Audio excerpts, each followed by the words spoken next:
Welcome to the Time Chronicles. I'm Pigtail Gurl. I'm Starfire Tor.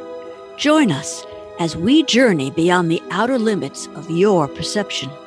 Beyond the illusion of mainstream reality and beyond the deception and disinformation that passes for truth. Our podcast is about self-empowerment through ancient, modern, and even future knowledge. It's also about service to others and saving the planet. So join us as we reveal the hidden and forbidden secrets of the world, the multiverse, and the core matrix. It's about time. Hello, Earthlings, and welcome to the show. It's me, Pigtail Gurl, and I'm bringing you tonight an interview with the wonderful Starfire Tor, woman of mystery to many. She's been giving us the benefits of the wealth of her information, sharing it endlessly over the years with us all. But she's remained relatively mysterious. So I do class her a woman of mystery. Now, there's many rumors about Starfire Tor going around, from being a time traveler to a hybrid alien to being a superhero even. So I thought I'd love to bring you on. And this might go out on the Time Chronicles podcast channel, plus the Pursuit of Happiness channel for you guys to watch. And just really grill Starfire and see if we can get to the bottom of this mystery that is her. So welcome to the show, Starfire. Thank you. And why don't you start off by telling us a little bit about your origins, your origin story. What can you tell us about growing up with your gifts and talents? You know, what were the early days for Starfire like? I'll be glad to share what I can. First of all, I want everyone to know that I'm adopted, and I know that millions of people out there are adopted, and a lot of those experiences are wonderful, and some aren't. Mine is 50-50. The people who adopted me were good people. They were nice, they were good, but when it came to me, when they realized when I was a small child that I had psychic abilities, I was having paranormal experiences, I was having other experiences, and that even when I was 3 years old, I was talking the equivalent of quantum physics, quantum mechanics, other worlds, other beings, other everything. This alarmed them greatly. And can I just ask you where you were getting that stuff from at that age? I mean, where was it coming from, this knowledge that you were suddenly talking about? I wasn't sure. Were you just downloading it? Was it like memories? At that age, at the age of 3, I didn't know. I was somewhat telepathic. So I really didn't even start to talk until I was well over a year old, because I was hearing things telepathically and I tried to communicate back to the people in my environment that way. And it was just like crickets. So, even though I was learning language, I was not motivated to speak a language at that time. I heard other languages in my head, languages, by the way, which I can still speak, to no one in particular. It's rather odd. A useful skill. A useful skill, correct. And so even when I was very young, I would have dreams and they would be precognitions. And I would tell my adopted parents, oh, I had this dream about this and it was so exciting, however a 3-year-old talks.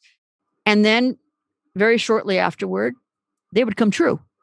And while I thought this was wonderful, I wanted to know why, I wanted to know everything, I turned to them for the answers, and they had nothing. Not only did they have nothing, I was like a shock in their life. Like, what is this child that we adopted? And from there, it all went downhill. They tried to suppress me very, very strongly. Were they religious at all? I was adopted into a family with a number of religions. Okay. Each of them being very remarkably adamant that their religion was the right way. So I learned all of these different, it sort of started me on learning about these religions. I think it's really important for someone like myself to learn about what other people think and believe. But in the end, I realized that no religion really has the information that I needed. I needed something more realistic. Faith is one thing that I've got, but religion, something else entirely. And can you remember what kind of age or point in your life that understanding came to you at? Was it like when you were in your teenage years? Or no. When you were very young? When I was about 6 or 7. When you were very young. Right, because these religions were pressed on me. I was forced into schools, teaching situations in which I was being taught, 2 or 3 different modems, realities of religion. And it sure was taking up a lot of my time that I wanted to spend on something else. And as a small child, when all your time is being spent in this kind of oppressive situation, and believe me, I went into it as a child thinking, oh, great, I'm going to learn something. I love learning, but not what was being taught. I loved the idea of school, but everything that they were teaching, like science and everything, it was just like, oh no, I just knew that was wrong. But I had the teachers must have loved you, Starfire. Well, I learned very quickly. Yeah.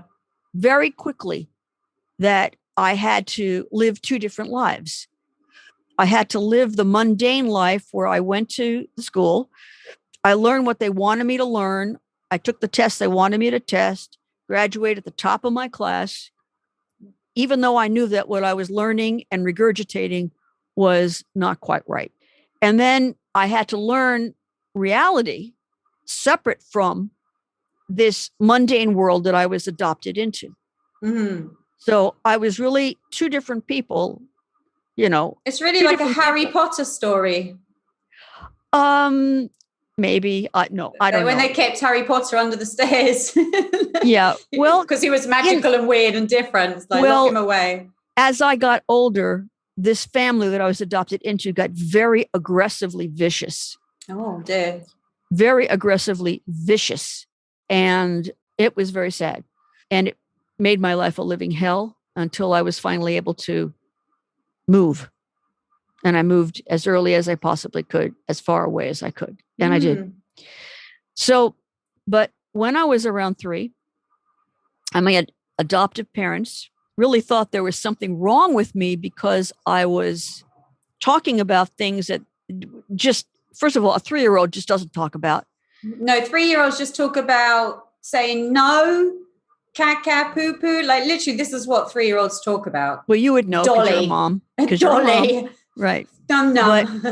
But I was talking about other things. So they took me to a university, to a specialist, a children's specialist, to find out what was going on. So I went there, and I got to say, I had a great time. I really liked that place. I liked those people. And what they told my adoptive parents was I was a genius. In fact, they tried to do an IQ test on me, and it was off the charts. They didn't even have an IQ medium in which to judge the number that they should attach to it. Yeah.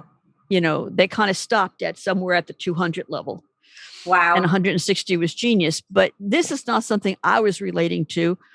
I was enjoying myself there because they were appreciating me. They weren't treating me badly. They were accepting my way of being as delightful. Mm-hmm. Can I tell you like a couple of the things that happened to me there? Please do. Please. Okay. This is really wonderful. Well, this is my wonderful. There aren't many points of happiness and joy in my life. I have to be very honest with you guys. Mm-hmm. But on the first day that I was at this university, the doctor who I was working with, who did all my IQ work, I was walked out. This was without any of my adoptive parent adults around. They were left in the waiting room. So I was in an environment of people that I quickly realized I liked them. Okay. Because they're taking me seriously. I'm 3. So they're walking me down a hallway. And as we walk past a room, the door's open and I see some people sitting in chairs and they're sitting in front of a big picture window and they're looking into another room. Okay. Then they take me into the room next to that room. And there's a table there and a chair and a whole bunch of toys that are on the table. And the doctor just said to me, I'll be back. Here's some toys. Play if you like. Okay. So I looked at the toys and then I realized that this is the window that those other people were looking through, except for me, it was a glass mirror. So I couldn't actually see the people behind it, but I knew they were there. So I walked up to the mirror and I looked at it and I said, hey, any of you want to play with these toys? And then this woman who was there ran around the corner and said, how did you know we were there? And I thought to myself, how did I not know? I said, well, I saw you when I was passing by the door, as a 3-year-old would say. So this started a wonderful, every Saturday for a few years, I would go to this university and work with these people and do wonderful things. And another thing that I did that I thought was interesting, now to me it was normal, but I was later told that what I did, they had never seen it before. I think you're all familiar with this sort of intelligence game for children where they have a wooden palette and they're all sorts of shapes, a star, a rectangle, a triangle, and a square. Okay. So, and then you have these pieces that are on the side and they're like made to fit into each of those compartments. So the doctor just said to me, okay, take these and fit them into their slots, fit them in. Okay. So I did, except I didn't do it the way they were expecting. For example, the triangle fits inside the circle. The circle fits inside the square. So I placed them into places where they fit because he said, fit them in where they fit. And he goes, remember, I'm 3 years old. He goes, why did you do it that way? And I remember I just said, it looked prettier. So he said, can you do it so that they fit in exactly? And then I went, change. Boom, 5 seconds, done. So I guess this was part of my IQ test. How do you test a 3-year-old? So I had fun there. But when I got back into the environment of my adopted family, that was a whole other situation. And like I said, I learned very quickly that they don't like me. They like me, but they don't like who I am. They don't like what I know. They don't like what I do. This doctor at the university wanted to accelerate me to skip all of elementary school and to go directly into high school education. And my adopted parents, who had rulership over me, control, said no. They weren't going to let me be special. Mm-hmm. They just didn't like that I was special. And I didn't like that they didn't like it. And so my personality changed. It's different today because I've learned better. I've grown up. I've evolved as a person. But back through my teenage years, I was very played it close to the vest. I thought I was superior. I didn't say so. But when I saw people around me, kids my own age, adults, I thought of them as inferior. They were stupid. Mm-hmm. That's how I thought. And I was in a world of my own.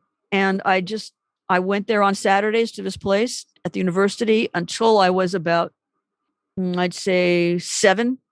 And then for some reason we stopped. I really never found out. I never found out why. But I was a very closed off person, very full of myself, privately to myself, because the things I thought about people, I just thought that these people just weren't worth being in my presence. It was kind of like that. And it was wrong think, but it was how I was brought up. because but it was your situation you were in, so but you healed those aspects. I had created this wall, and I had created this false impression of my own self. And it was only when I got into my later teens that I started to berate myself for being so stoic and so thinking that I was superior. And I realized that I had talents and gifts that could be very helpful to other people and the planet. Just almost basically from the knowledge that I was getting, my ability for precognition, my telepathic skills, which are still present, not as good as they were when they were a kid. I'm afraid that some of it has gone downhill because I don't have anyone else to have that type of communication. But I think that if I ever did find somebody else who was telepathic, I would be able to reignite it. So when you're sightseeing talking with other entities astrally, that's not a telepathic thing. That's something else, is it? The astral travel and astral projection is not the same as the telepathic ability. No, it's not. It has to do with the brain. It's the interface between the brain and the core matrix. But no, it may seem like it's telepathic, but it is something different. Great question. I'm not answering it well.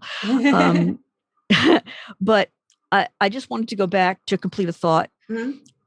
I started to alter my personality, I think, to the better when I started to realize that I could be helpful and not just be a loner in the world, if only I could figure out how. And so I began to pay attention to the people around me and expand out beyond that.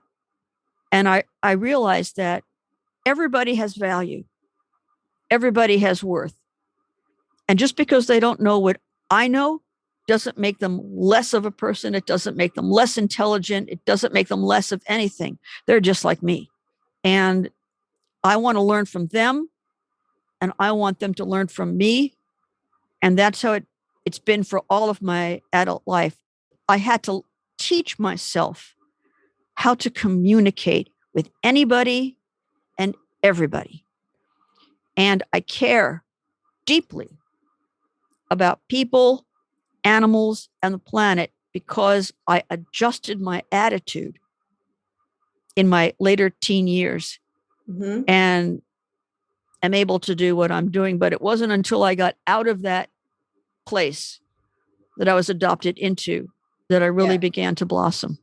I hear you, because I think we have that in common, because I grew up in a dysfunctional house too. And I always knew that I'd be much better once I just got out of that house as soon as I could. At 17, I was already living in London. I just want everybody taking in this show to realize that, again, you are not alone. If you are a psychic, if you've had a paranormal experience, if you've had anything that has to do with a time shift effect, missing time, if you've seen a ghost, if you're just a UFO, an ET, even if you're just interested in the topic and haven't even had the experience, but you find that people make fun of you, they don't want to take you seriously. Ridicule. They want to ridicule you because they haven't seen yet the it's like the hanged man. They haven't yet. They're maybe materialistic, or they're too religious, and they're not allowing themselves to accept that the things you're into are real. So they'd rather ridicule you or call you stupid. I mean, this family that I was adopted into, this extended family, they literally thought that I was demonic. Yeah, that's another one, isn't it? Possessed. They thought that my psychic abilities and my being able to see the future came from the devil. Right. That's that religion, you know? And I knew that wasn't true. I knew that their beliefs were based in fear, and I was fearless. So I never bought into that for a moment, but it sure did make me feel horrible. I bet. I mean, you must have felt so alone, really, going through all of that by yourself. Did you make any childhood friends growing up? Yes, I did. But again, I had to play a double life. a couple of times with two of them, I did try to tell them the truth. And then I saw within 30 seconds the fear. Mm-hmm. And I said, oh, I'm just making up a story. It's not real. And the minute I said that, it released their fear and we were friends again. Mm-hmm. So listen, if I wanted to have any companionship whatsoever and sleepovers and go to birthday parties or whatever, I had to play the double life game. Yes. And that's what I did. I cannot say enough what a nightmarish Salem witch hunt my upbringing, my childhood was, despite the fact that the people who adopted me were good people. They did bad things when they thought they were being helpful. I understand that as an adult, but as a child, I had hate. Yeah. I hated the way I was being treated. Yeah, it's like I like to say, though, sometimes the things that I thought were holding me back were really pushing me forward. Like sometimes the things in our life, even though they're very hard, it was part of the journey that we needed to push us out of that nest onwards. Had we been really happy in our homes with our families and loving our life, perhaps it wouldn't have pushed us with our missions that we're here to complete. Like I feel like we're here to do something. And sometimes it's nice coming from a lovely, wonderful, happy family. But I think perhaps some of us with the abilities don't necessarily have that because we're supposed to be serving more the collective rather than just only at home focusing on our family. That's just something that came to me recently. Yeah. A realization. I mean, throughout my childhood and up and through my teens, I was able to come into contact with some very special people and beings where I was able to throw off this cloak of that mundane pretend world that I had to live in. That was other people's reality world. And I was able to experience and learn a lot of things, which I bring forward to who I am, today. Mm-hmm. Mm-hmm. And I mean, even when I discovered the core matrix and time shifts and coexisting timelines. What age was that when you discovered the core matrix? I was in my for teens. The first time? I was in my teens. Mm-hmm. Right. And, but I didn't really have a good way to express it. I was still exploring it. What is it?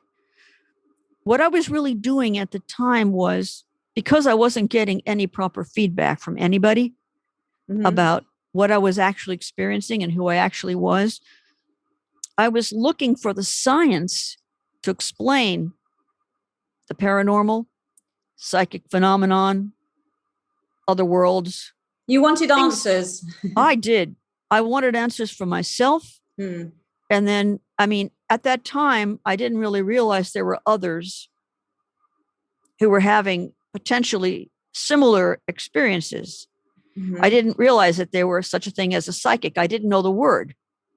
I didn't know the word until I was in my teens. And you couldn't Google it back then? No.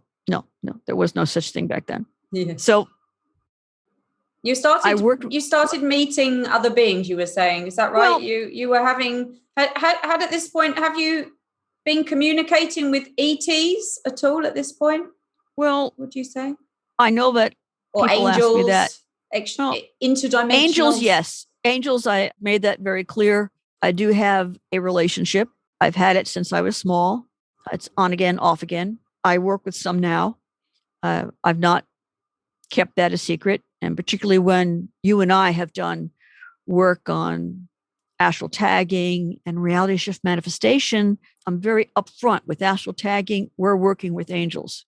The other ETs and all that, I kind of want to not go there right now because I really want people to judge me by my work, by my discoveries and my research and me as a person.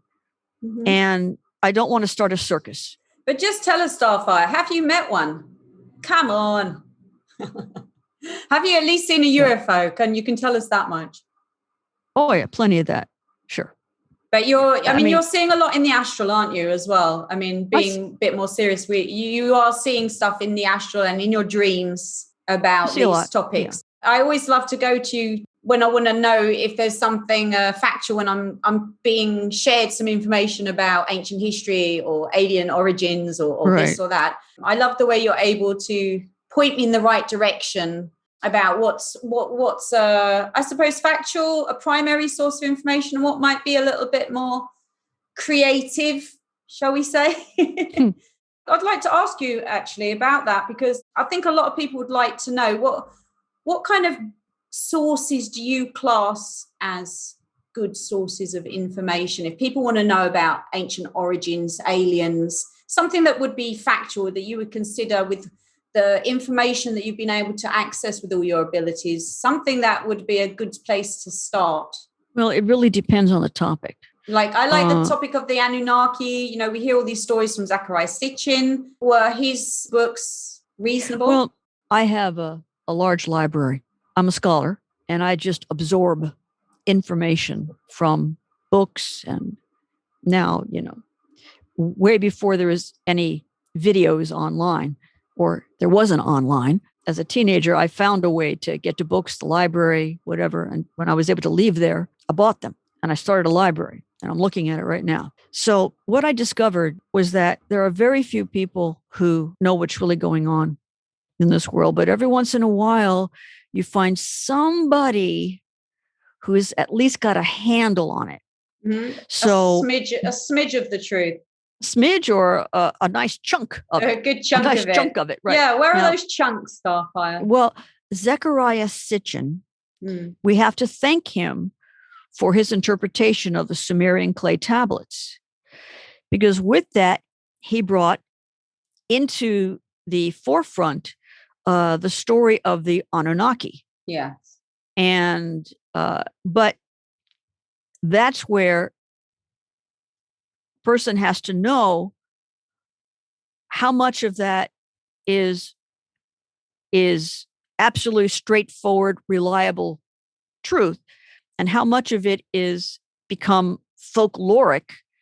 Yeah. Because the people who were writing those Sumerian clay tablets were not living the life that they're writing about. I mean, that's it. First, you have to understand, firstly, you have to know, are the clay tablets factual? Then you have to know, is the translation of the clay tablets accurate? Right. So there's a lot of factors right. So involved. What you actually have here is the Sumerian clay tablets are real. Yes. They were written authentically, but that doesn't mean that the information in them is properly disseminated. And they're not. Because the people who wrote them learned about their ancestors and their relationship with the people they called the Anunnaki. And there's a lot of they got it wrong, because it's like playing that game telephone, where somebody whispers in somebody's ear, and then by the time you get to the last kid in line, it doesn't even resemble what started out. And that's a problem that you have. But so are you saying that the Sumerian people that wrote the clay tablets weren't living, or they hadn't lived actually physically with those gods? That's correct. They did not live with the Anunnaki. Their ancestors did. Right. They did not. Okay. So they're putting into writing oral stories, right, and they're interpreting them the best that they can. You can't fault them for that. And the stories, many of the stories that they're telling is the same story that's being told by many ancient folk. And that's what you need to look at. Mm-hmm. You need to look at the common denominator story, which is people came from the stars, from other planets. They came to the earth. They created human beings. Then when human beings got to a certain evolutionary state, they began to teach them how to do this, how to do that. This is such a common story that you have to take that common story as the truth, because no matter what the little bits and pieces are that are not the same, that's just their experiences, how they're writing it. But it's true. Extraterrestrials did come from off-world. They came to planet Earth. They did terraform, bioengineer the planet.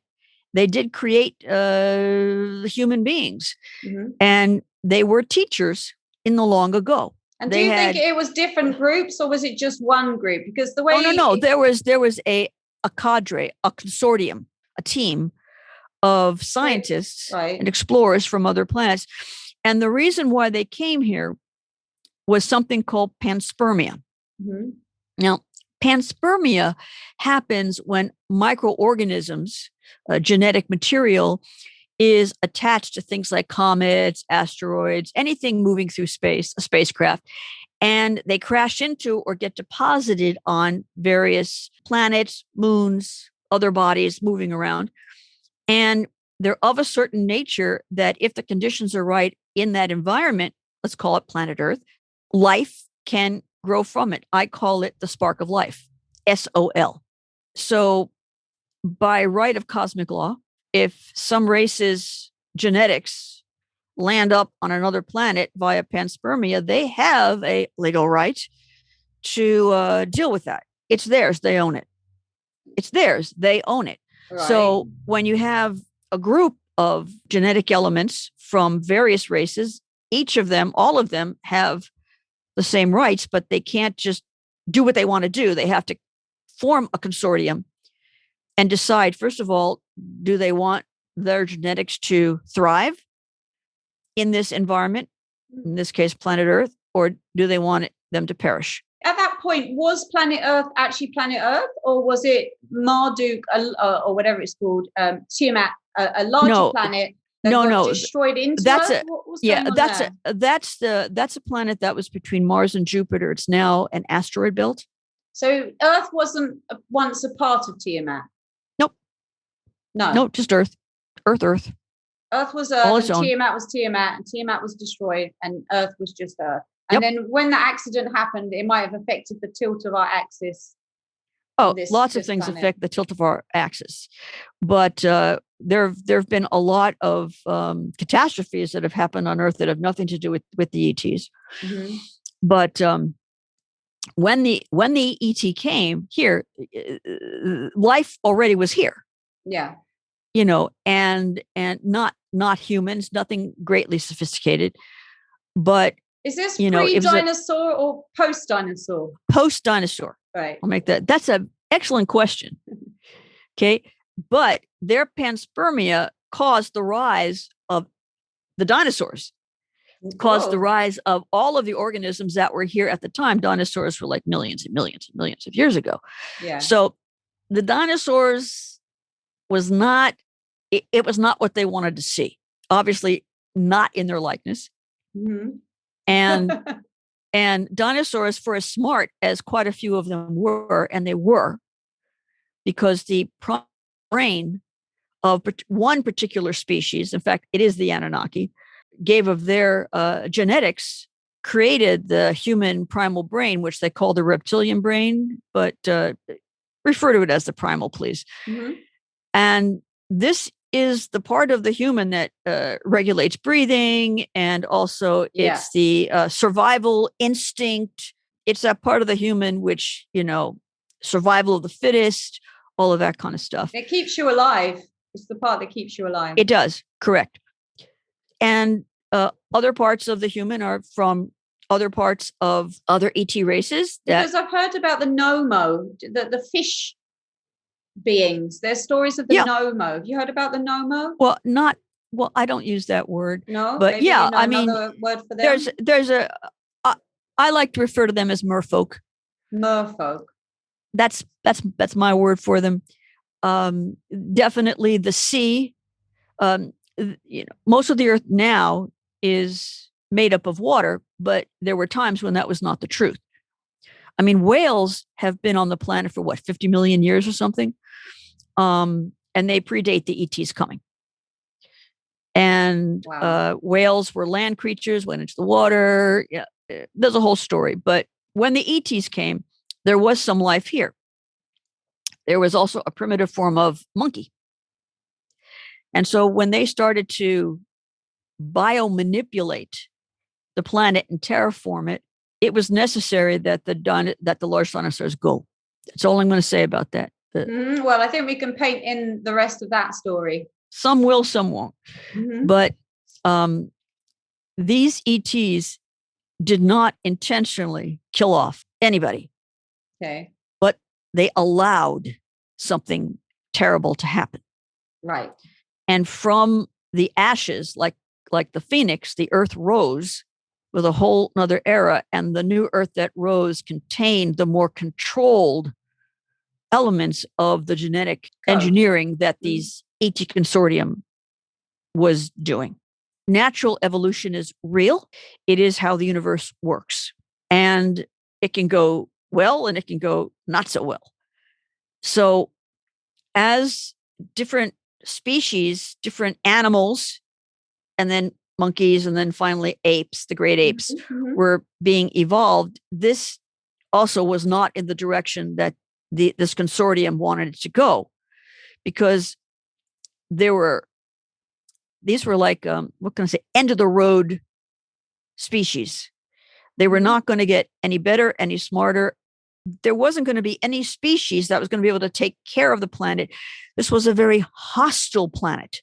Volcanoes, earthquakes, moving tectonic plates, not friendly, still not friendly. And so they really wanted to create groups of people that they could communicate with, that they could teach, that would be caretakers of the planet. Now, remember that because you're dealing with all sorts of different types of ET that are here, that have formed a consortium, everyone has got their idea of what that's going to be.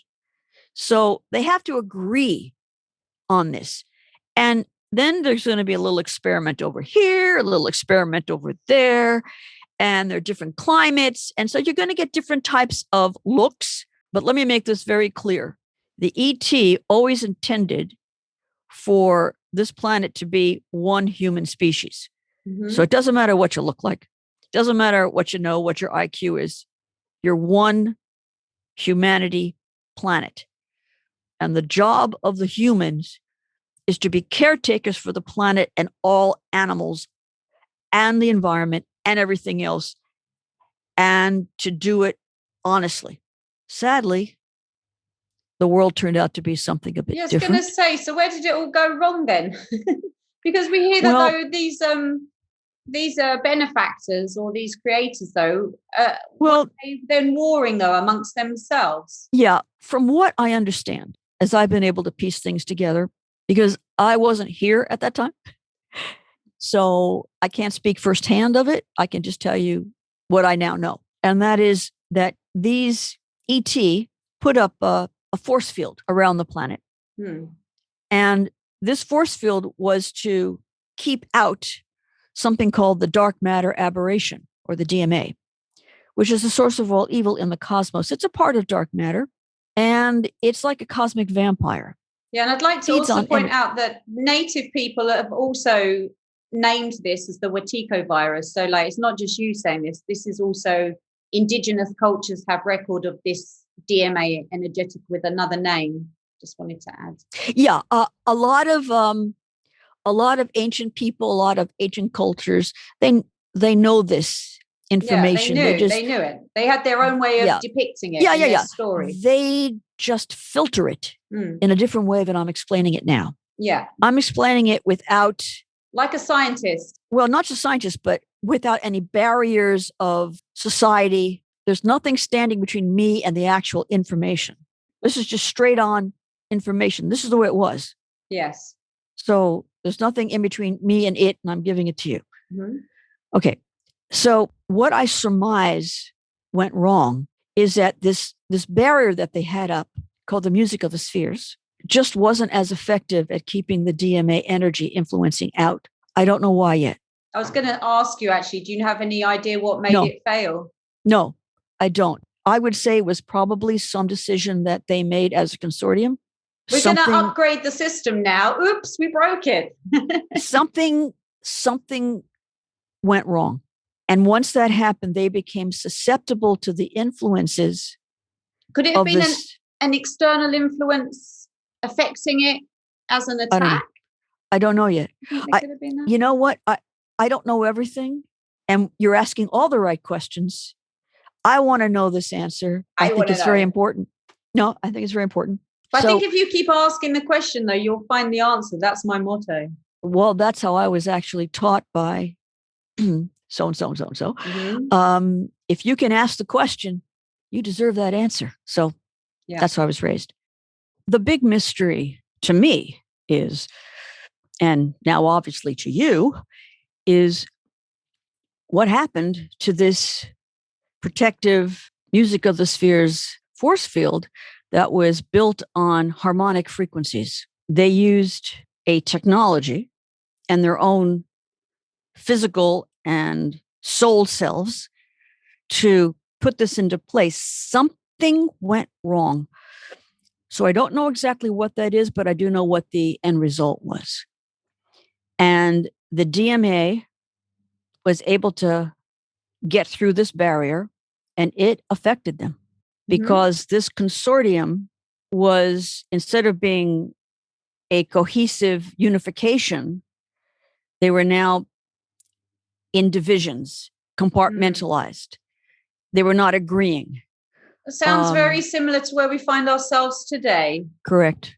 It's like we just repeat the same cycles now. Well, that's because the DMA always functions in the same way. It's very predictable. Yeah. Okay. Very predictable.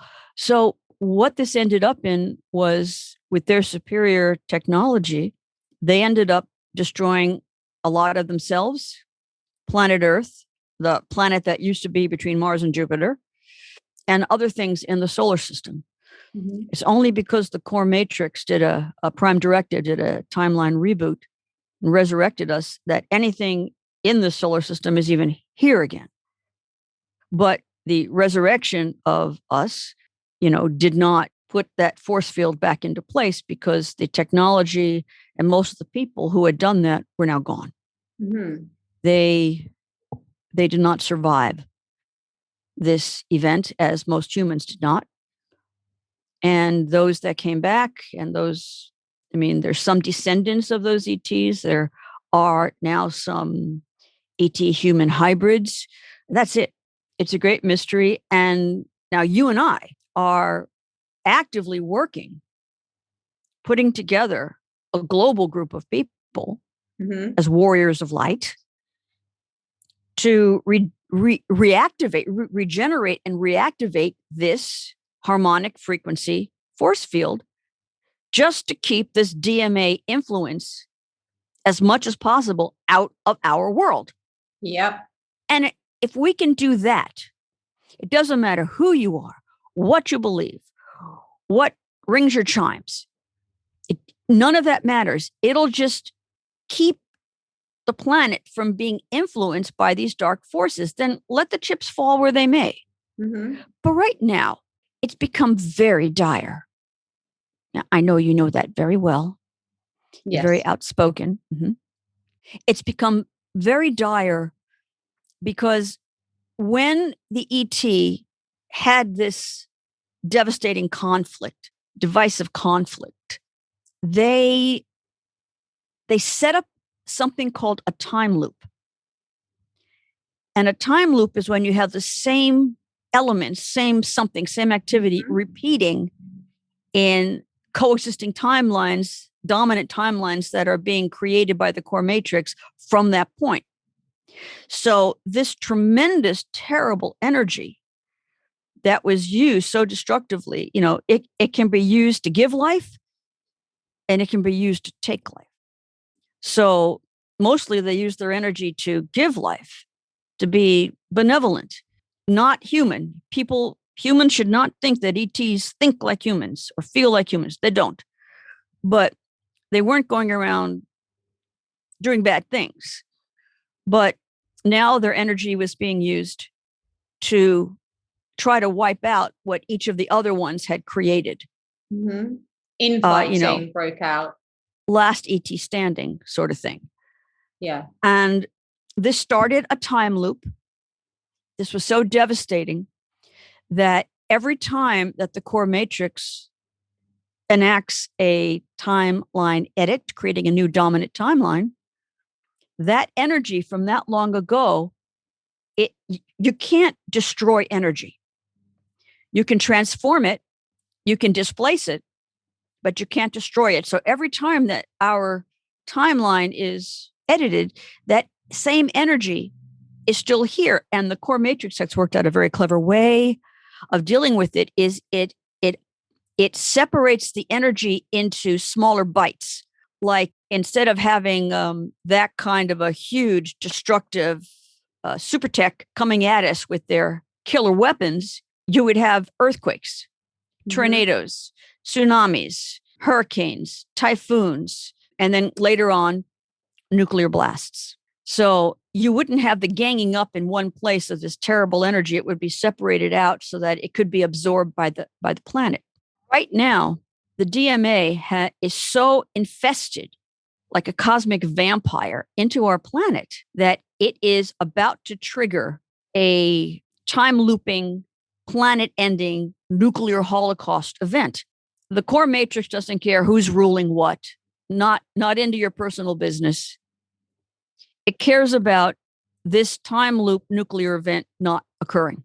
That's extremely important. That's his whole prime directive, is to preserve life, preserve the planet. So by reactivating this music of the spheres, harmonic frequency force field, the idea is, and it's a very solid one, is that we can cut off this DMA cosmic vampire from its food source, which is Earth and life upon Earth.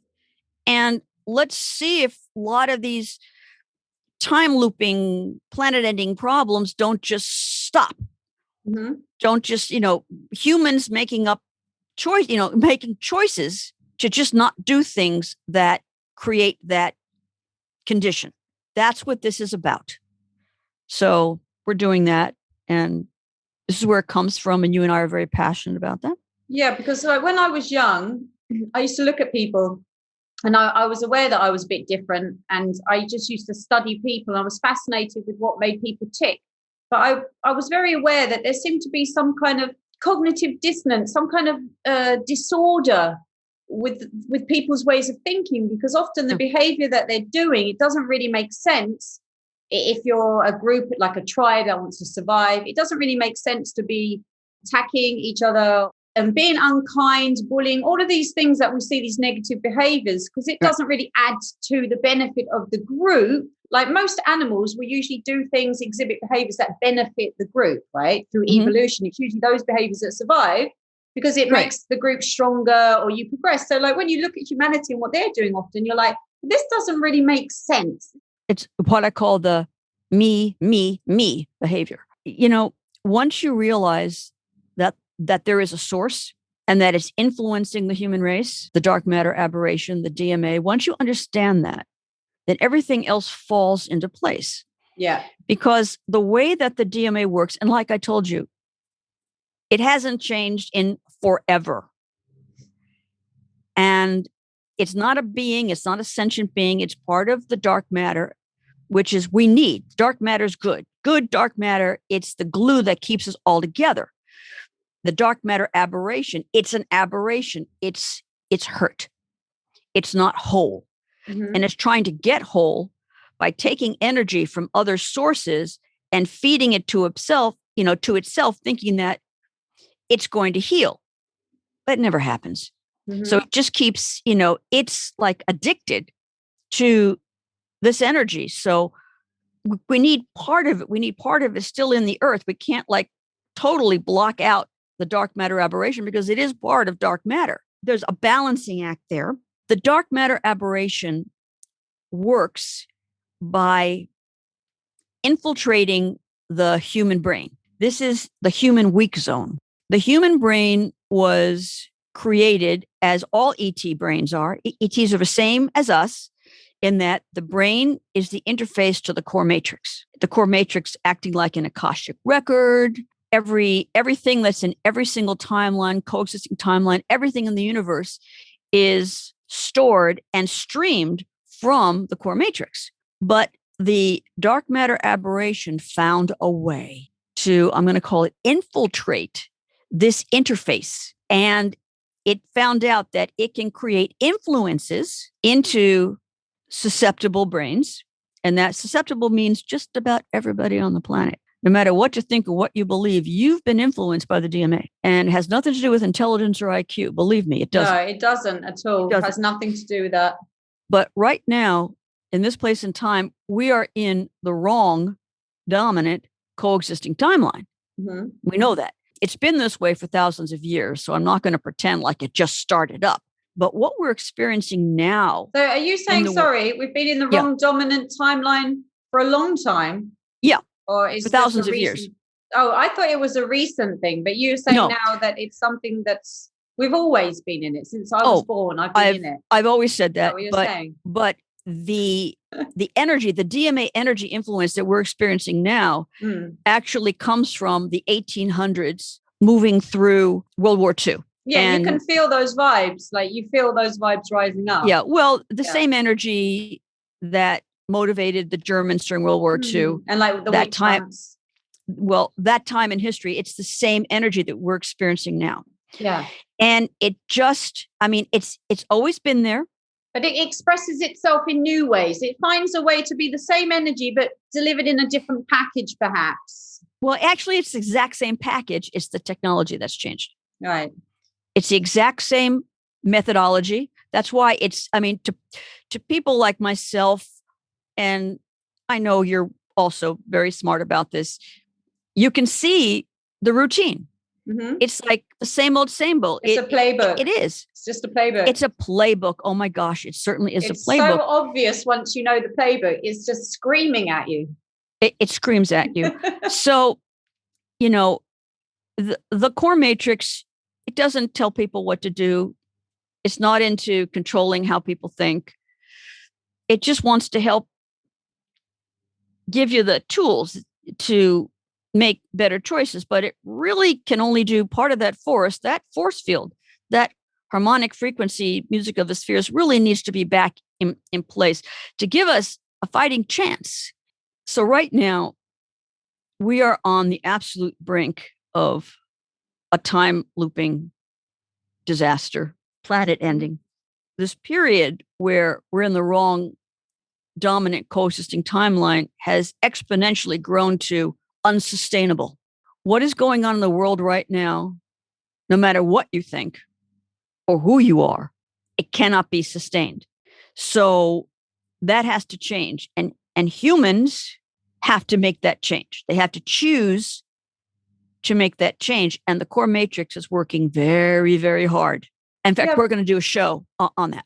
Yeah, but I was just going to say, across time as well, before we got into this age of materialism being an atheism that's been more pushed on us in the 1900s into where we are now, when we did have religion, even though some of it might not be absolutely based in fact, a lot of the old traditions, at least they were teaching people this idea that there was a devil or an angel, and you had to decide which choice you were going to make, which voice you were going to listen to. And like native people understood about which wolf you're going to feed.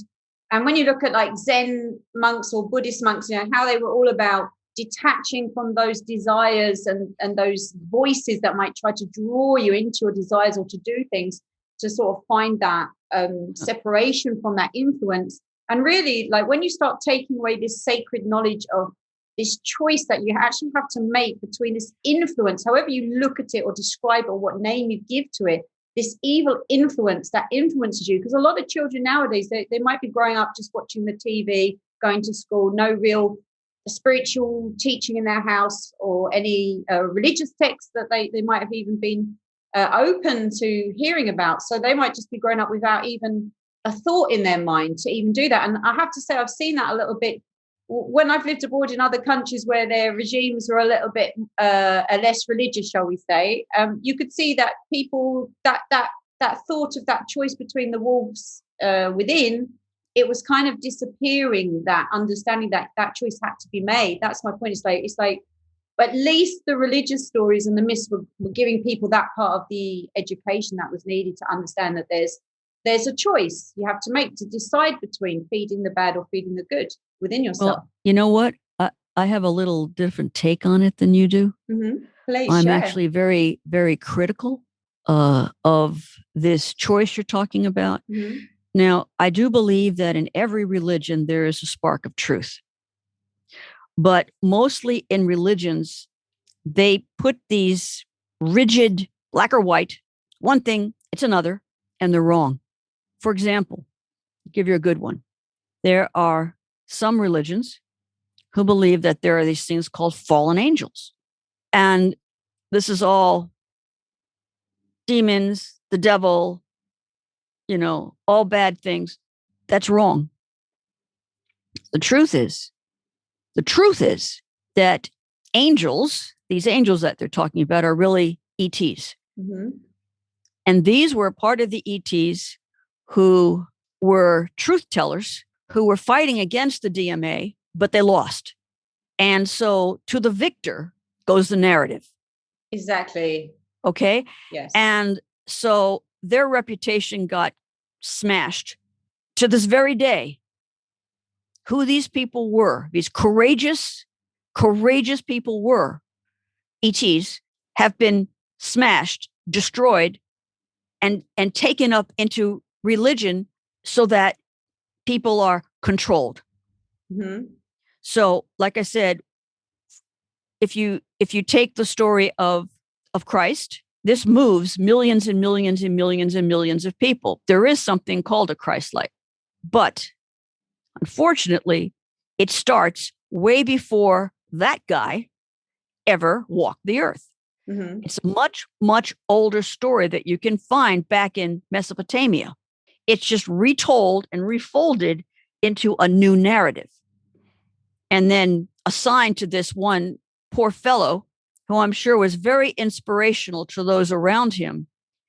But then the religion came in. Mm-hmm. And an ancient story of a mother and child from Mesopotamia, and this is, by the way, historically documented. Mm-hmm. Yeah. Very historically documented. It's like the greatest story nobody ever told. Yes. And but it's historically documented, and images of it in museums.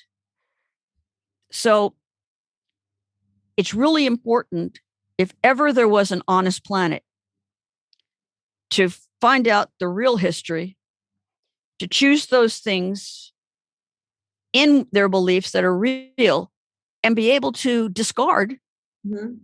or readjust, edit those things which turn out not to be true, because faith is real.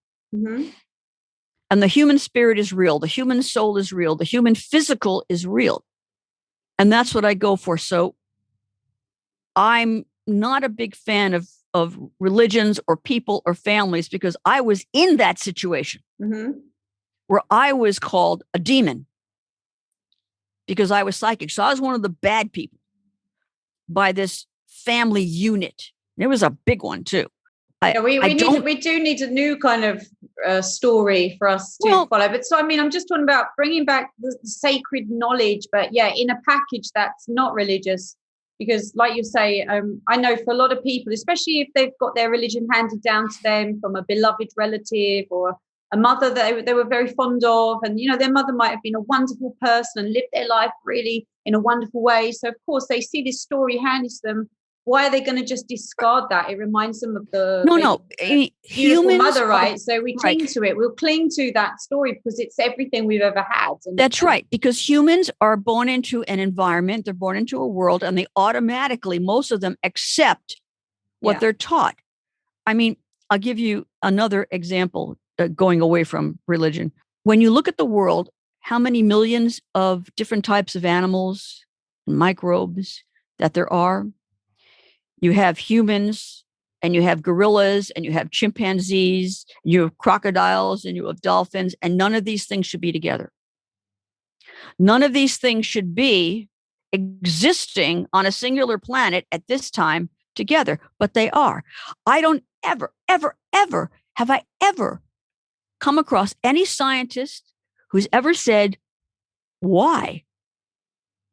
How can that be? Well, I know why that is, because of the bioengineering that was going on. And then when the ET left the scene, mostly, everything went bonkers, just bonkers. And then the tectonic plates move, and you have isolated areas like Australia and New Zealand. Yeah, because Australia, like what's going on over there with the wildlife? So you have all these different animals and beings in life that do not belong in the same evolutionary stage. I mean, so I mean, I just want people to wake up. I just want them to know that they're part of a larger, more spiritual system than they understand. And this is not to belittle people who are very, very spiritual and do know that there's more than the physical. But on top of that, and this is, I really want to get this through. You've heard the saying, we're a spiritual being living a physical life or living in a physical body. No. We're both. This is not a holographic world. We are physical, and we are here to work out physical things because our world was destroyed. Mm-hmm. We need to become a unified planet of physical beings who have their souls intact, because not everyone on this planet has a soul. Sorry to say it, but it's true. And it doesn't mean they're a bad person. No. The most horrific person in the world can have a soul. The most loving, most wonderful person may not have one, because there are just so many souls that can go around, and there are too many people for them. Newsflash. So I just want people to understand that nobody's ascending anywhere. If you're in a little group or you think you're going no, you're not. You have to unify as a planet, as a human species. You can keep your countries, keep your rulers, but you'll make different choices. Mm-hmm. But be a part of a human race as you were intended to be, as you were created to be. Yeah, because a lot of people are looking for saviors and answers that are in some illusionary fantasy world that's outside of themselves, rather than standing in their own power and being the driver of their own vehicle in life. And it's very disempowering when people go into those states, because there are so many solutions we could be bringing forth. But if we're all sitting there thinking, oh, I just wait for someone who's coming or some future thing that's going to happen to me to happen, then nothing's going to happen. people need to be proactive. You know, the old saying, people who do nothing about evil are endorsing it. Mm-hmm. Well, we're kind of in that situation now. That's how the DMA becomes so powerful. But I was just going to say, I do believe, though, that, consciousness changes, the frequency on the planet. It's not like I don't think humans can move in an upward motion, but it doesn't mean that you're just going to sit there, do nothing, and something external is just suddenly going to happen to you as a planet, and bing, like magic, you're going to end up somewhere fantastic and fascinating, because it's just all being preordained. It's right, but we also have make it happen. If we want to move in a direction, it's our consciousness and our actions that's going to get us there. Right. Well, you know that I've taught reality shift manifestation, and we've used it in to put out fires in Australia and the Amazon. Right? The Amazon rainforest. Yeah. So, humans are very capable right now. They don't have to be one step further in the line of evolution to be able to manifest if they know how. And there are different modems to do it, but they're all using the same science. They may not know it, but they are. They may have different little tools. And the funny thing is that New Agers talk about we're going to be living as co-creators. Well, we can do that now.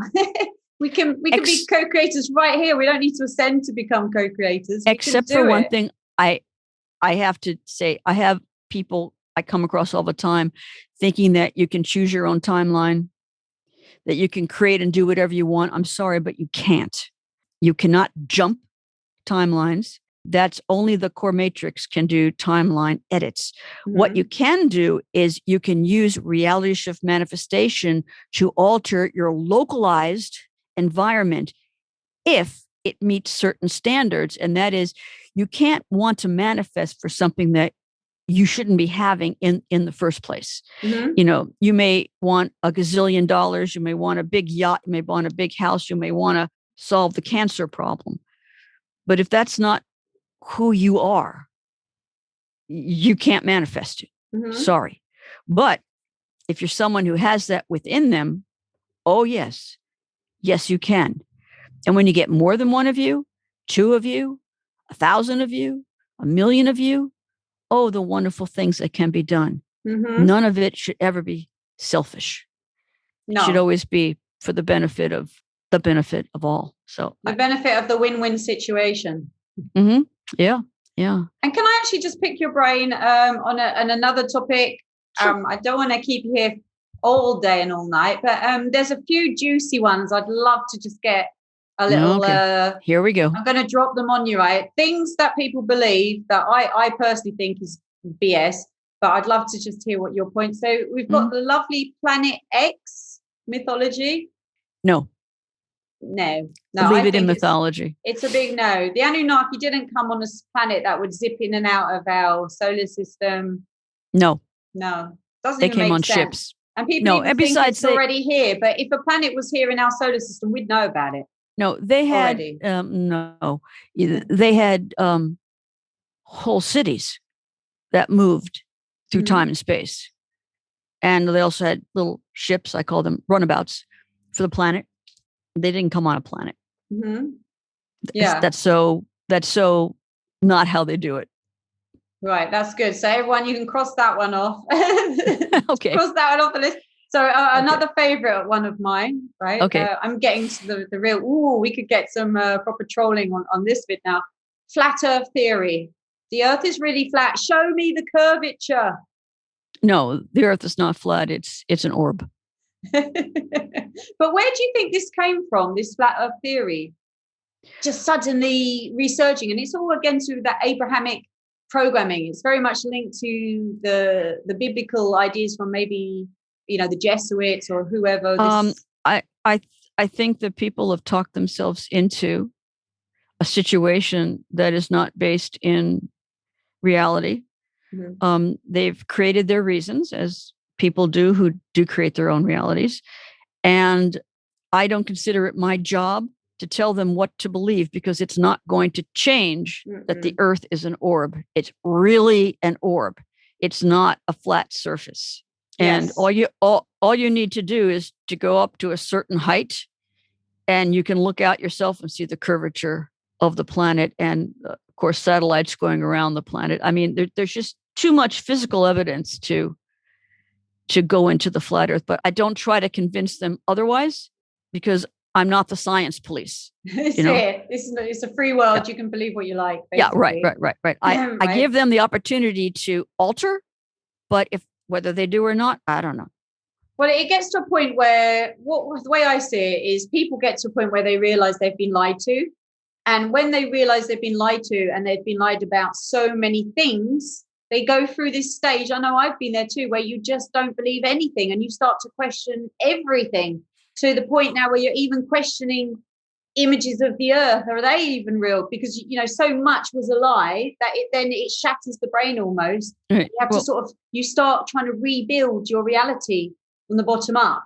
Right. Well, one of the things that's had a major impact on people's, it had a major impact, both really great and really bad. And one of them is the Matrix movie. Now, before the Matrix movie came out, documented, I had made my discoveries, and I had called the core matrix, I called it the Matrix. And I called it that for years.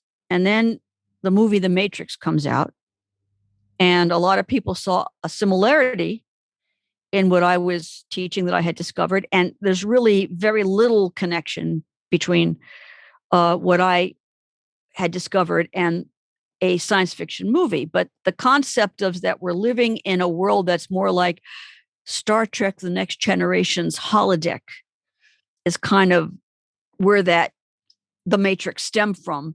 And I actually had so many people confusing my work, The Matrix, with the movie The Matrix, that I actually changed what I was doing, and I call it the core matrix now.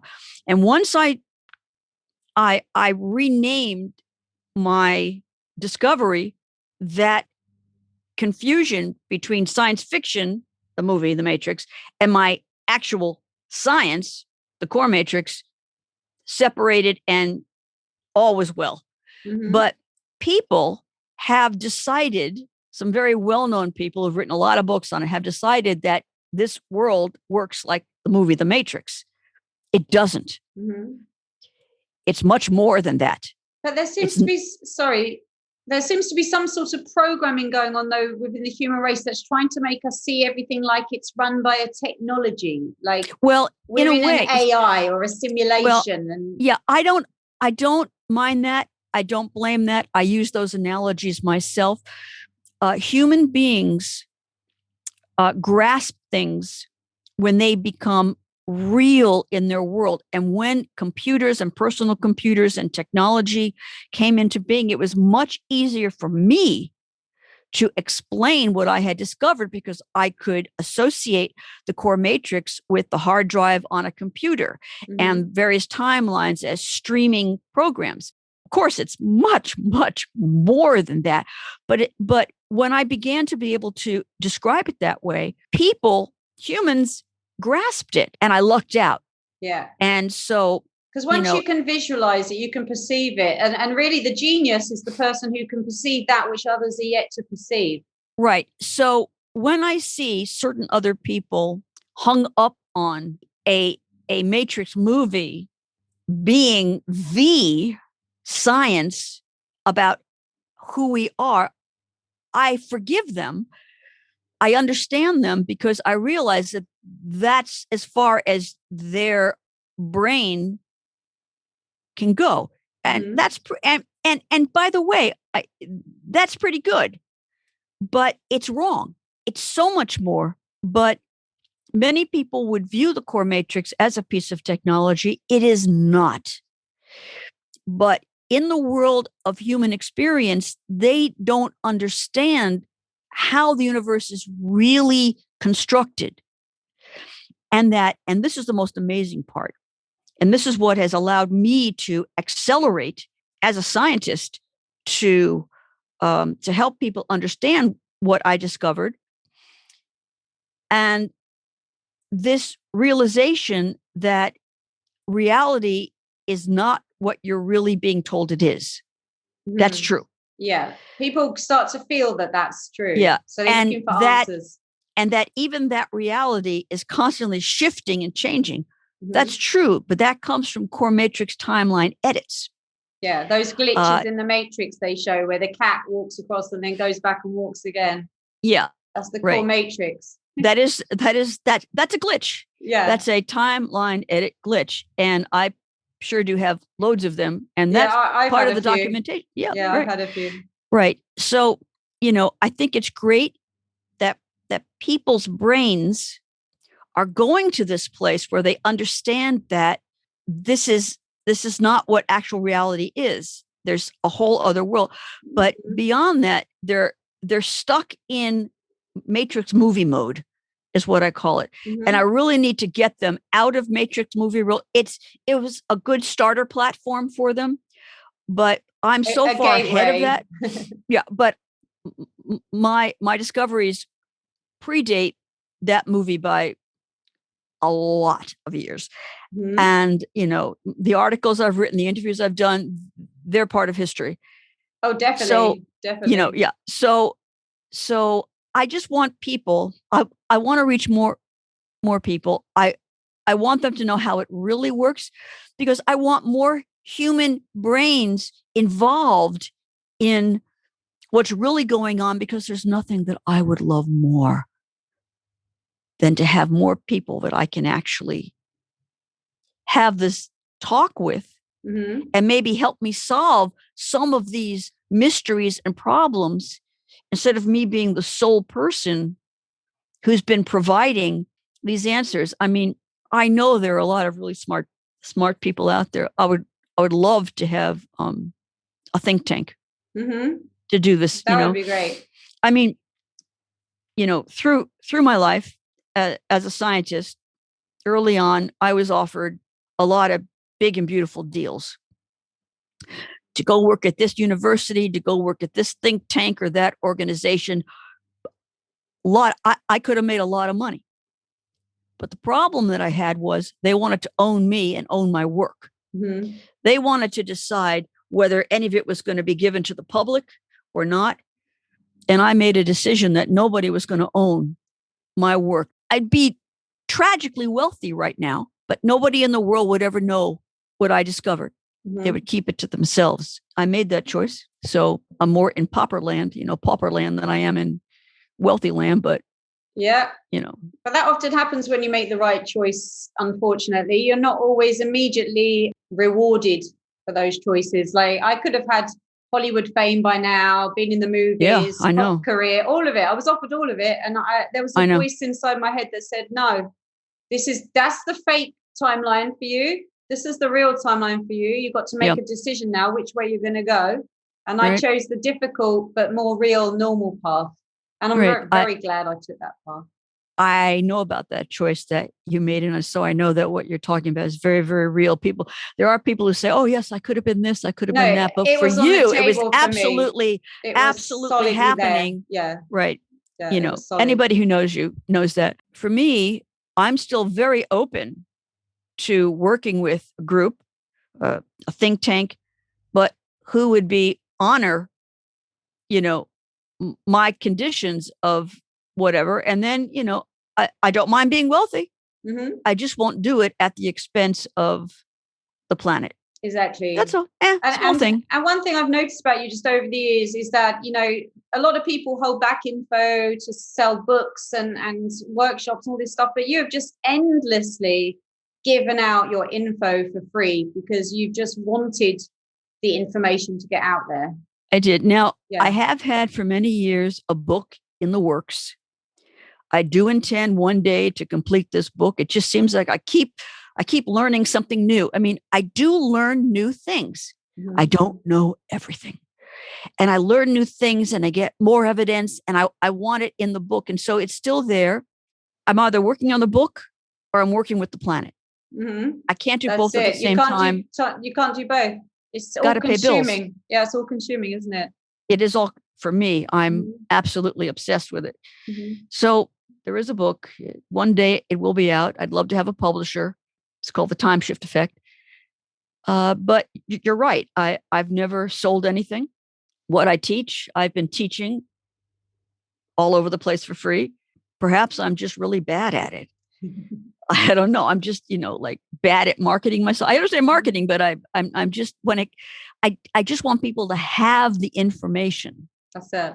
And, not have to go about hawking something, of which I do not hold any against that for anybody who does that. No, we've all got to make a living. Kudos to the people who put out those books. I think it's great. One day I'll be there. It's just that little support wouldn't hurt. Yeah, it's as though you have been tirelessly giving your information for years, very, very much dedicated to the cause, I have to say. And just before, I want to start rounding it up for the show, but I also wanted to ask you about the Galactic Federation. Now, you talk about a cabal, and in the New Age mythologies and in, I think, going quite far back now in channeled information, we have this idea of the Galactic Federation of Light, and we also have the idea of ascended masters that perhaps work with this Galactic Federation of Light. What do you think about that? Well, that just pushes one of my buttons right there. I like the phrase Galactic Federation, very, very Star Trek, very, very Star Wars. Unfortunately, it's what's attached to that I have a problem with. It's people's fantasy beliefs. Mm-hmm. So a lot of people have an idea that this ET race, that ET race, and they have this whole idea that there is this whole group of aliens out there who are doing this and this and this and this, and none of it's true. Because and people are channeling it. There's books on it. There's so many videos on it. ETs don't channel. They're not involved in that. There's a massive cult around this. I know. There are what are called light workers. They're on the planet. Mm-hmm. They're humans. They're not ETs. Mm-hmm. And the whole idea of ascension, I think I mentioned this earlier, not going to happen.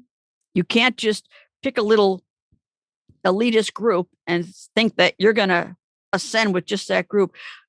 People. You have to move together as the human race. Mm-hmm. You're just simply not going anywhere until you learn your true history. Humans are on this planet without an owner's manual or a how-to. or their true history. And if you don't get that, and that is mostly your physical history, you're not going anywhere.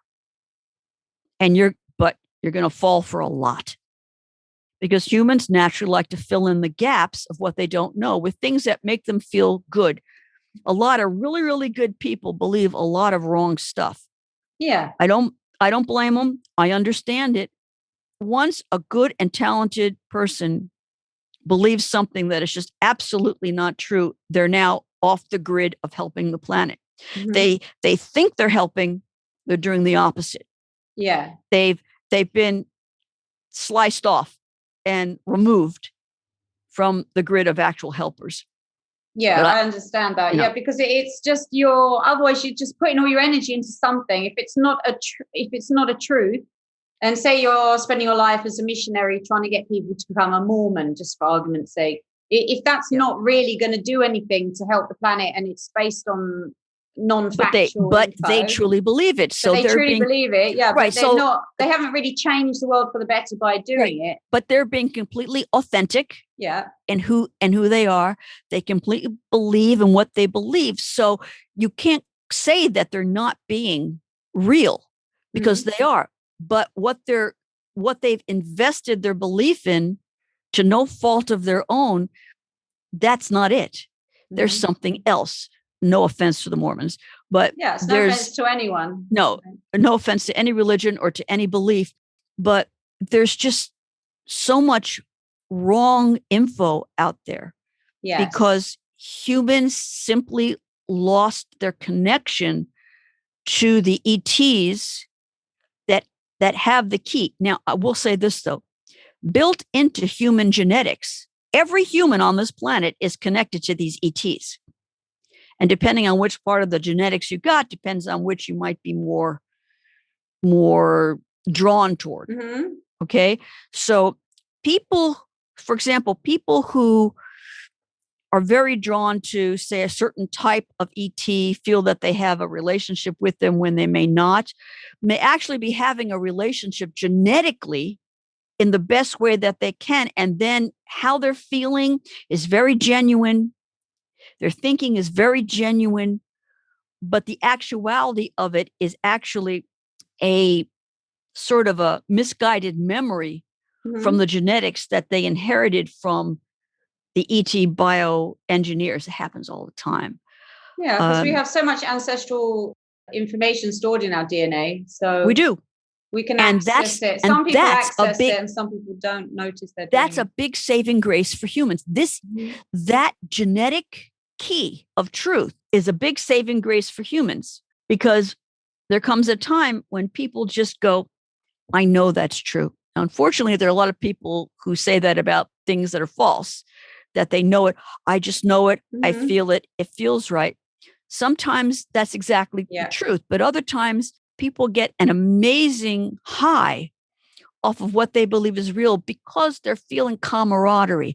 They're feeling a connection to something that is really important, but they kind of missed the train tracks.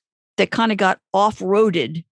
So all genuine, all authentic, but they don't quite have the support story and the support soul spiritual information that they need. Oh, I've been observing that for a very long time. And so have the ETs. I mean, this became very known to them pretty early on, when Homo sapiens, particularly, even before the Homo sapiens, all of those critters that became humans, including the missing links and all that humans haven't even found yet, the giants and these smaller statured people, we're all part of the same. We're all part of the Earth family. And because it's all in our genetics, I wish that humans would learn to dig into those genetics with their soul and their brain and their spirit. Wow, this would be like a little flower going to a whole flower garden. Yeah, because I'm very aware in this lifetime that I have been accessing my DNA ancestral memory as part of my healing work that I do. I often meditate on it, and I know those, when I've subliminals. Yeah. Yeah. Well, I also do questioning meditations where I go inward and communicate with my body and my DNA and stuff like that. But I can see that I'm very, as I go, I accept my ancestry and I connect to it. I can see that I actually embody things from my ancestry. Like the more I've learned about my own family tree, the more I see that I have been accessing parts of my lineage in this lifetime, like ones that will be useful to me, like my shamanic aspects that exist in my Ukrainian lineage. There's many Ukrainian shamans actually, and going into Siberia too. I have some Siberian, there's also this Asian Siberian shamanic energetic that I have in my DNA, and I feel like I've been connecting with it and getting gifts from it. Right. Now, I will tell you, just to pull this interview full circle, where we started with my childhood, I don't know a lot about my genetics. Long time ago, I did a lot of interesting detective work, physically and psychically, and I found who I thought was my biological mother. Remember, I'm adopted. So when you're adopted, you don't even know your medical history. You got nothing. You're just like thrown into the world. There you go. So I wanted to know my medical history. I wanted to know, is someone in my actual blood genetic kin? Are they psychic? Do they sing like I do? Do they write? Do they, music is my greatest love, really? You think the science is? No, it's music. So I was looking into finding my biological mother and father, or man and woman, whatever they are.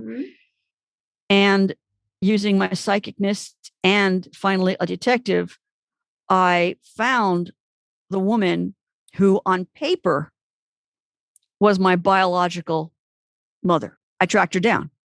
I found her. I didn't like her.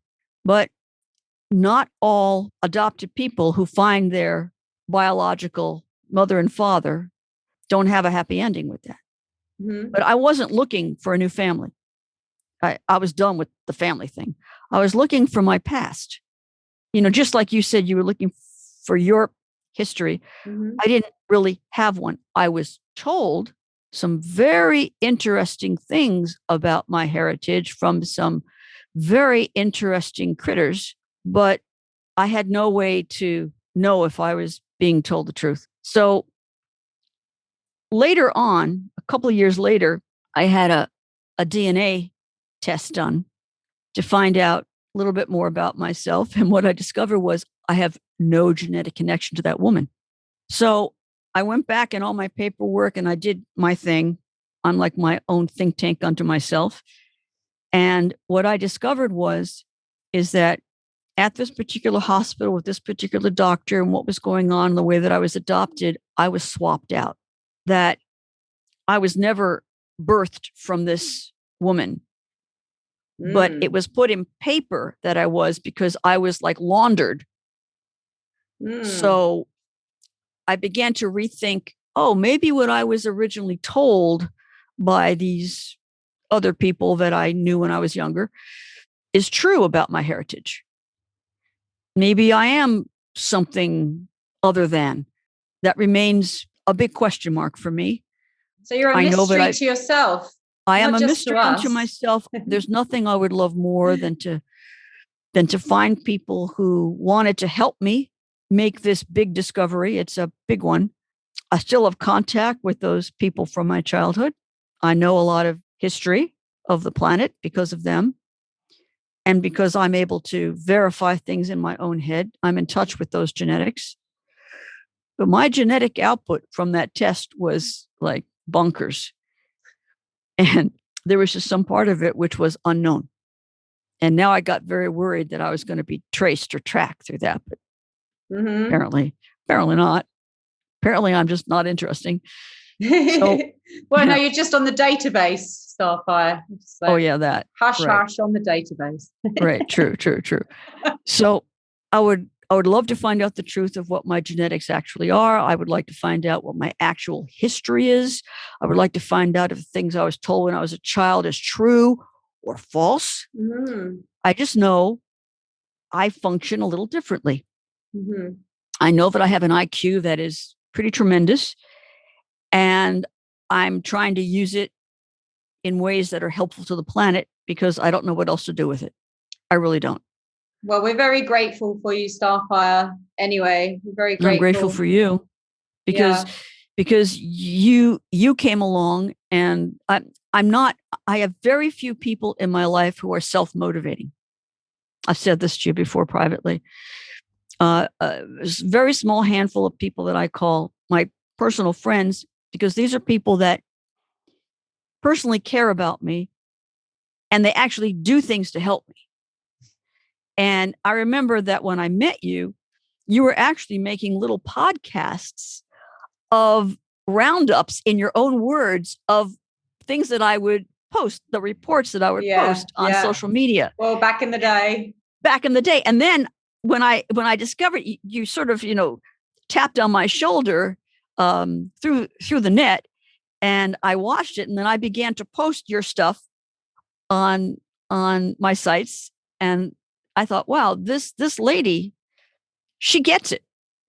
And she's able to like put it into her own words. I said, and so our friendship grew over the years until we finally did the podcast, the Time Chronicles, and here we are getting real. Well, I'm glad I got I got you to open up a little bit and hopefully demystify, even though it's still mysterious, but it's a little less mysterious because at least we've heard the story from the horse's mouth now. Well, maybe one day if I feel I can really trust the world and I can be judged not on being how can I put it, the last living something, then I'll tell the bigger story. There is a bigger story. That. Well, we'll have to hold you to that. I'm being quiet. Right. We'll have to hold you to that.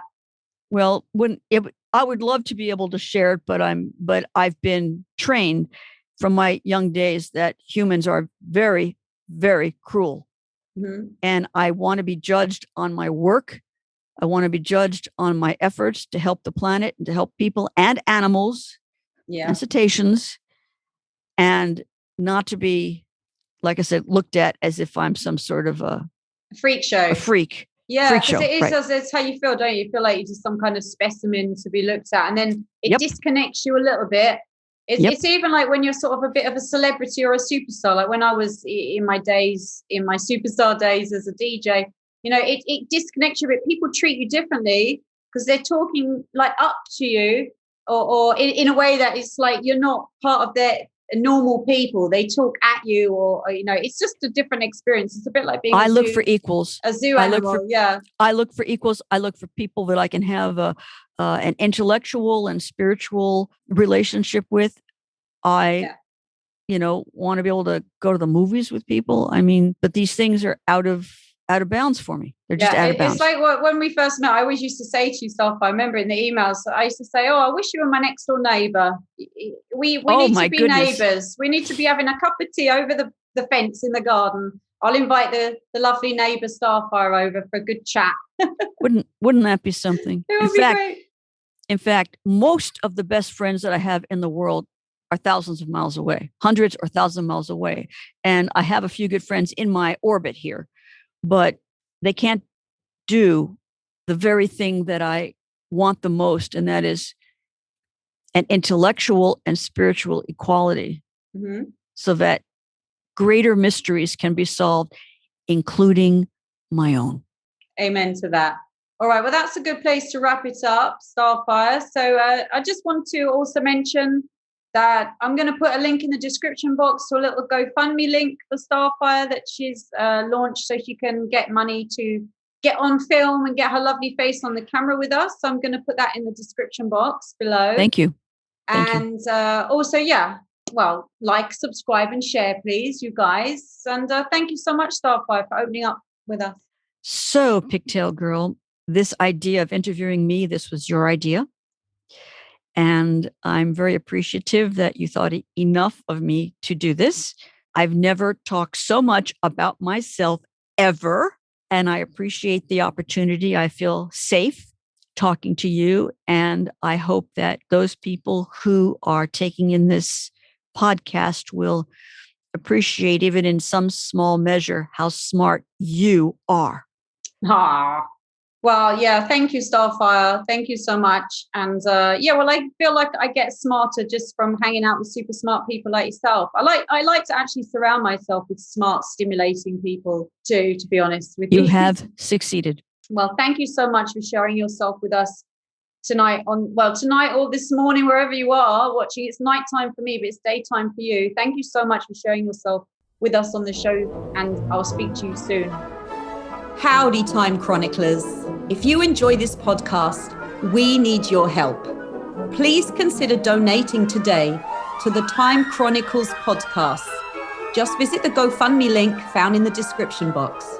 Your support will help us bring you more great and unique shows like this one. I guarantee you there is no other podcast like this on the net. So please support us. We appreciate it.